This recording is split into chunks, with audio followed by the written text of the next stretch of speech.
आपके साथ दिव्या। आइए करते हैं खबरों की शुरुआत। केंद्र सरकार के खिलाफ किसानों का प्रदर्शन। सरकार द्वारा लाए गए 3 अध्यादेशों से किसान नाराज। किसानों के खिलाफ पीछे के रास्ते से लाया गया अध्यादेश। हमारी मांगे नहीं सुनी गई तो 20 तारीख को चक्के जाम करेंगे। एमएसपी पर कानून बनाए सरकार, नहीं तो अंजाम होगा बुरा। श्योपुर जिले के किसानों द्वारा आज केंद्र सरकार द्वारा लाए गए 3 अध्यादेशों के खिलाफ धरना प्रदर्शन कर नाराजगी जताई गई और राष्ट्रपति के नाम केंद्र सरकार के खिलाफ ज्ञापन सौंपा।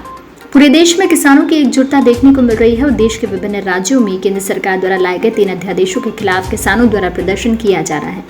जो 3 अध्यादेश हैं उनमें farmers produce trade and commerce ordinance 2020 यह आदेश एक देश एक मार्केट पर आधारित है। आवश्यक वस्तु अधिनियम 1955 में संशोधन, इस कानून में बदलाव को लेकर भी किसानों में रोष देखा जा रहा है। Farmers agreement on price and insurance, इस कानून को लेकर किसानों ने बताया कि इस कानून के तहत कॉन्ट्रैक्ट फार्मिंग को बढ़ावा दिया जाएगा और बड़ी बड़ी कंपनियां खेती करने आएंगी और किसान अपने ही खेत के मजदूर बनकर रह जाएंगे।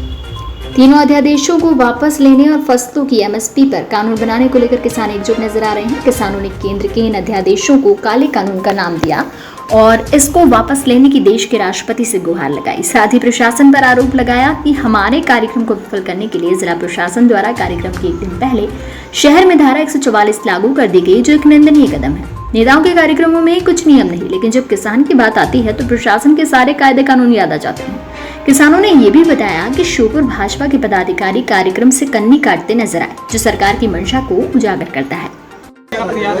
किसानों के लिए वैसे तो सब पार्टियों को खड़ा होना चाहिए। दूसरी बात यह है कि मैंने सब बीजेपी हो, कांग्रेस हो, जहाँ भी मेरा संपर्क था सोशल मीडिया में सबके पास लगाया।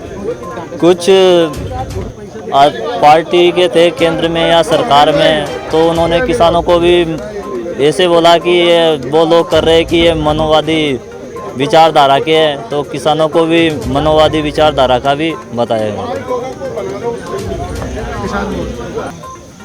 ये किसानों के बारे में ऐसा है कि जो वर्तमान केंद्र सरकार है ये 3 अध्यादेश लाई है, जिसको प्राथमिक तौर पे तो ये दर्शाया जा रहा है कि किसानों के हित में है, लेकिन जो किसान के ऊपर काम करने वाले कृषि विशेषज्ञ हैं, जो किसान हितों की चिंता करते हैं और किसान संगठन है, किसान नेता है, उन्होंने इसका व्यापक अध्ययन करने के बाद में ये पाया है कि ये न केवल किसान के लिए विनाशकारी है, बल्कि भारत का जो आम उपभोक्ता किसानों की जो अन्न को उपयोग करता है उसके लिए भी ये कहीं न कहीं आगे जाके दूरगामी दृष्टि से एक तरह से बहुत ज़्यादा महंगाई बढ़ाने वाला और उनकी आर्थिक बजट को घर कुछ बिगाड़ने वाला साबित होगा।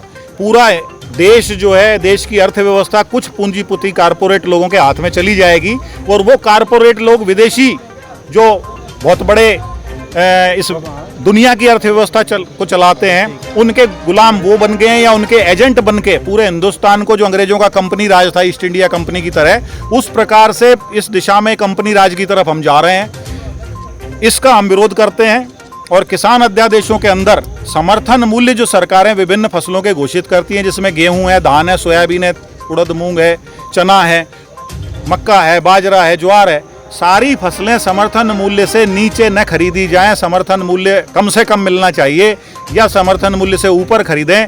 ये